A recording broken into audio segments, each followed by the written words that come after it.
Welcome to the Omega Author Talk with founder of Adaptive Leadership Strategies, Brenda Harrington, on her new book, Access Denied, Addressing Workplace Disparities and Discrimination. My name is Tamara Perceval. I'm a quality supervisor at Boston Scientific, and I will be moderating this event this evening.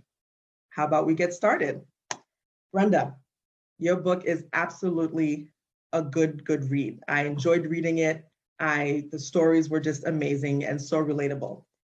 We have found the book to be a detailed account of numerous people that have experienced workplace disparities, and you shed a lot of light on the inspiration of that. Can you shed some more light on the inspiration behind the book? Sure. Well, first of all, Tamara, thank you so much for having me. I'm excited to have this conversation with you.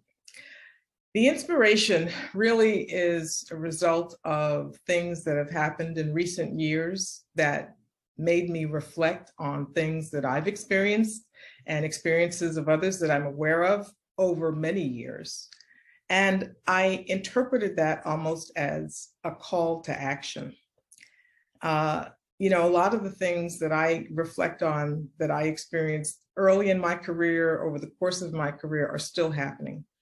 What concerned me is that people who are dealing with some of these things now, for whatever reason, don't really seem to be prepared for how to navigate some of the challenges and address the issues. And so that's where I felt it was almost a responsibility to speak up and address it in whatever way that I could. Nice. That's awesome. That's good to know. And why this book? Why now? Well, this book, because I felt it was important to share real stories. It's not fiction. These are things that happen to real people and are happening to real people. For readers, they'll see that this is not just a historical perspective. There are things that happened while I was writing the book, that are included in the book, all right? The why now is that I just feel there's a sense of urgency. When I think about all of the other things that are happening in our society, right? I just feel like time's a wasting. We have got to address things in a meaningful way, whatever that means to each of us. So I feel like we all have a responsibility to do something, to do whatever we can do. And this is my something right now. That's awesome. Awesome.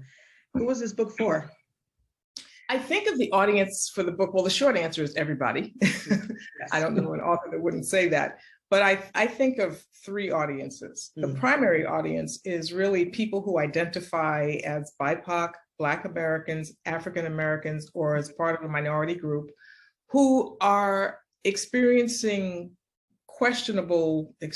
having questionable experiences in the workplace, who are really thinking about what they're facing at work and need tools and resources to at least process or think about how to address some of these circumstances they're experiencing in a meaningful way. The secondary audience is really organizational leaders, HR and talent management people leaders who are committed to and sincere about learning more about diversity and inclusion, and who really want to have a positive influence on the culture of their organizations. And then the tertiary audience is basically members of the dominant group, that really don't understand what our perspective is like, so it's an opportunity for them to walk in our shoes. I love that. And this book, I'll tell you, Brenda, came at a perfect time for me too, when I came across it, because as a newly supervisor in the role that I'm in now, it was very important for me to learn some things from this book, and especially for some of the stories. So I was just like, talk about timing. I was just like, wow, there was some valid points in there that I jotted down that will help me in future hiring and making my team, of course, as diverse as possible. So it's great. Thank you. I'm glad. You're welcome. So myself included, I've always heard that people say we must work, at least twice as hard as our white counterparts, right? Why do you feel this way? And the second part to that is, what can we do to overcome this? to level the playing field? Listen, it's not me that feels this way necessarily. It's part of our history. It's embedded in our history. Right. When an entire society holds it as truth that we are less than, we are not as smart as, we are not as competent, and we're less capable, we really have to go into overdrive to prove that the opposite, that's not the case. And I think that story is really told in chapter 4 with Samantha, right? Yep. And some of the things, the challenges that individual faced as she was striving, not only to climb the ladder, but just to get into a position of choice that she was well qualified for. And so, it's not really just my line of thinking. It's unfortunately part of our history. Mm-hmm. So true. When you talk about overcoming it and trying to level the playing field, I think that it's not just up to us, right? And this is where obviously we need allies, but there are a couple of things that we really need to pay attention to. One, we've got to be prepared, right? We've got to have our act together, right? We have to have our facts straight. But we also have to demonstrate our value and our worth by being persistent, like Samantha was persistent in chapter 4, right? And we have to build in accountabilities. And so it's almost like we have to be contracting all the time. I talk about the importance of having a strategy. Unfortunately, we don't have the luxury of going to work and coming home and leaving the politics behind, right? So we really have to be intentional about how we hold others accountable for the things that are meaningful and important to us. Awesome. My next question would be, how do we open discussions with our peers without coming across as aggressive or being seen as seeking sympathy, or even worse, being pitied? There are a lot of ways to address the challenges that we face without making it personal. So I think that if we stick to the facts, the reality of what's happening, and really focus on the business purpose, how we're showing up, how we're contributing, and aligning that with whatever else is happening, just really having a professional business conversation and letting the rest speak for itself, okay? You'll see a reference in the book to something called discriminatory gaslighting, a term that was coined by Dr. Christy Pekikaro, the person who wrote the foreword for the book. A lot of times we're made to feel that things aren't really as we see them, or that we're imagining things, or that we're just misunderstanding what's happening. And often that's not the case, right? And so I think we really have to be able to make a compelling argument for what we're seeing, what we're experiencing, and the reality of what's happening. Very true. Yeah, I think I've heard some people say that's not it. You're just overthinking, or come on, that wasn't really what happened. It's like, no, it really was. So yeah, you're right. Sometimes we sit and we think, well, maybe I did, overthink that, or maybe I did. Maybe I just need to chill. But it's not the case. It's not the case at all. It is happening, and it's real. It's real. Yeah. And I, in the introduction, Tammy, I say, one, you're not crazy. This is happening. Yes. Okay. Yes. And two, it's really important to know that you're not alone, that it's happening to other people, because the first place we go is shame and guilt and, imposter syndrome. I really don't have what it takes to be here. I'm not good enough, and we look to try to solve a problem that we can't solve. Okay. And so that's why it's so important to set realistic expectations and to really have a plan. We often are without the benefit of mentors and sponsors in an organization that we can look to figure out the way, to show us the way, right? And certainly to look to if we misstep or falter, okay? Which we all do as humans. Right. And so things that are just forgivable mistakes or errors for some people, you look the other way, for us can be an indictment, okay? And so we really have got to plan in a very meaningful and strategic way, just like you're running a business, Right. how we're going to manage our careers. So true. And that's a good segue into my next question, which is, do you think we should always speak up, or is it important to know when to pick your battles? We always have to speak up. Mm. Yes, you do need to know when to pick your battles. And I say that, with reference to timing and who you're going to talk with perhaps and how you're going to address things. But we can't let things go, because when you let things go, you're sending a message that it's okay. Right. All right. And so you always have to address it. And that may not mean, having a conversation on the day of or confronting. There are all kinds of ways to do it. And we talk about some of that in the book. Mm-hmm. But I don't think you want to let anything go. Sure. Yeah, I think, and I'll put myself in that category too, like that guilt and that shame, or even that fear of, someone, just saying, oh, just be quiet about it. Like, it doesn't matter, and that this is not going to help. So it's like, okay, I'm just going to stay in my corner then, because nobody's there to help. And I can't speak up for myself. Like you said earlier, we need allies sometimes. So it's hard. You can't speak up for yourself. And I'm not asking anyone to take challenges and undue risks, Mm-hmm. but there's always a way. What happens is that we are typically reacting instead of responding. Right. And it's because we're blindsided. And that's why I go back to the idea of what I said earlier about setting the right expectations, because you really can anticipate some of this stuff. Yeah. Okay. We choose to ignore it because we'd like to believe that the playing field is level and we're all the same and all of that. And if that's the case in your particular environment, great. Plan for the worst, hope for the best, right? But the reality is we have a huge opportunity to be more proactive, right, when it comes to being, better stewards of our own circumstances. And so once you assume that positioning, once you assume that posture, then you'll have more clarity around how best to respond, and you'll have more tools, if you will, to work with, to be able to address circumstances in a meaningful way. Awesome. I love that. I love that. The practice of self-advocacy is a prominent theme throughout the book. Why is this so important? It goes back to what I said about not having mentors and sponsors. Okay. You have to be willing to be an agent for yourself. Okay.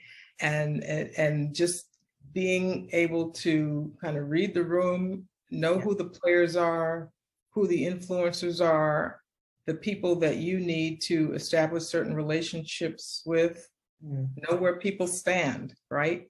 And you really need that data in order to protect yourself and to act in your own best interest. But as you said, no one else is going to do it for you. Right. All right.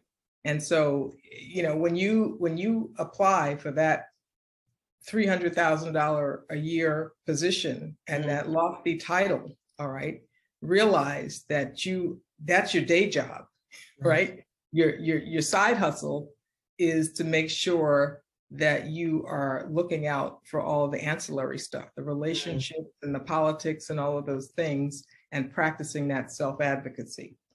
Wow. Why should diversity and inclusion matter to organizational leaders? So when people ask me questions like this, I always make sure I follow the money. And I just want to make sure I get this right. So I want to say, beyond a sense of belonging, okay, it really is good for the bottom line. Study of companies that talked about their commitment to diversity and inclusion revealed that companies that are in the top quartile for ethnic and cultural diversity were 33% more likely to have industry-leading profitability, 33%. And those in the bottom quartile were 29% likely not to have industry-leading profitability. Yeah, they were 29% less likely. Yeah. Wow. And so when you think about your client base, your customer base, which is highly diverse, right? Your employees, your staff, your organization should be reflective of people who do business with you, right? And often it's not. And so it really is important to when you think about not just, well, the end game, the end goal is profitability, of course, if you're in business, but when you think about really connecting with your customers and really being intentional about providing optimum service and products, then you really want to make sure that you are benefiting from all voices in the room and all perspectives. Yeah. Now, I know we have a lot of IT followers from Omega, which is amazing.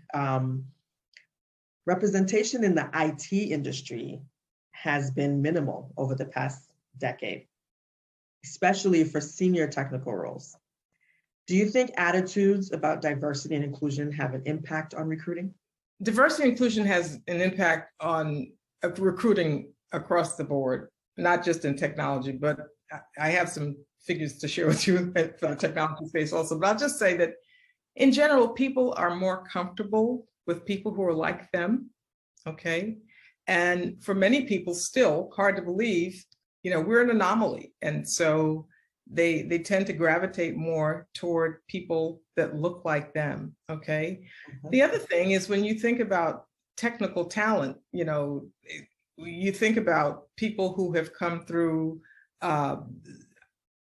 institutions of higher learning, perhaps that we don't always have access to and things like that. But it doesn't mean that there's not a space for us, a larger space for us.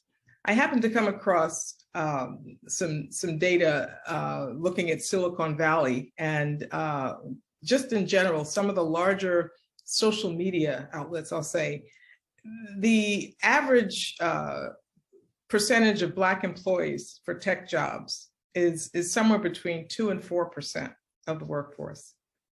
Okay. Yeah. And so when you think about the degree to which we are users of technology, like everybody else, right? That's pretty grim. That's pretty grim. But again, it goes back to that, what we talked about earlier, having to work twice as hard and be that much better. Yep. There's a lot of second guessing. And you can also find that in chapter 4 in the story about William, okay? There's a lot of second guessing about whether or not we really are capable or competent. And so in a lot of cases, I think it's considered a risk, to take a chance on minority talent, particularly at higher levels. Wow. It's unfortunate. For myself, I've always, I don't know if I use it as a defense mechanism or whatever the case may be. I've always said that, our skin color, right, specifically for African Americans, we walk into a room and our color already speaks for us, right? Which is, it's unfair. It's not good, right? But that's just the world we're surrounded with and we live in. So my color already speaks for me once I walk into a room. So now, like we've discussed, I have to now speak, so people can be like, oh, wow, okay, you have this background. Oh, this is what you do. Like I have to have you speak to me before you accept me, So, I mean, how do we manage that? How do we deal with that? You really struck a nerve when you said that, because I'll let people guess about my age. You do the math if you look at my journey in the book. But nevertheless, at this stage of my life, with all that I've accomplished, people still talk to me as if I just graduated from high school. Mm-hmm. And, I get these questions. Well, where did you go to school? And how did you do that? And I can run it down. But when I compare those introductions to introductions that I overhear with people who don't look like me, it's very different, Yeah. And oh my goodness, people are really accepted on site. Yes. Because of their appearance and because of where they look. And, not mentioning any names, but we've seen a few pretty significant scandals recently, right? Involving people who have really led the public astray, led investors and stakeholders astray to the tune of billions of dollars. We never would have been able to get away with some of those things, right? Because we would have had to prove old saying 6 ways to Sunday, right? That that we could get it done. Yep. But pretty much on an ask, for our counterparts, for our white counterparts, it's a given. So you're right, and it's unfortunate, and it's painful. Let's be honest, right? Because as soon as people look at you, they're making judgments. Exactly. And I don't know how we overcome that. I don't know. That's another, it's not something we can do by ourselves. That's something that we need everybody to participate in. So thank you. Yeah. Whether members of your primary or secondary audience, how do you want readers to use this book? I want readers to use this book as a tool to help them to make better choices. I had a very powerful conversation yesterday with a client, and I don't even talk to the clients about the book, right? I'm not promoting the book among clients as I have sessions and things like that. But this is a client who happened to see information about the book on LinkedIn and went out and purchased the book. And when I entered the session, I was blown away. Started answering the questions at the end of each chapter. There are reflection questions and exercises and things like that. Yeah. And I was so moved by how well she was working through the material and the awareness that it created for her, and also how it informed her ability to make different choices and different decisions. So that in and of itself, that was textbook on how I'd like people to use this as a tool. Oh, that's awesome. I'm sure that must have felt really good for you, because, reaching one person, reaching 20, it makes a difference. Oh my goodness, it does.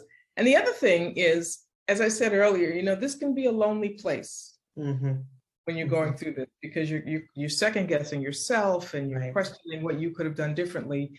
I invite people to go to the website, access-denied.net, and visit the Let's Talk page, because what we'll be doing as part of this project is convening forums by industry, by career level, because it's really important for people to have a place to come and just to lay this stuff down, right? To have conversations with people who look like them, who've had the same experiences, but more importantly, to come up with solutions. Yeah. As I said to somebody in another interview, I said, I didn't write this as a somebody done me wrong, okay? I'm not just sitting here complaining about what has happened to me.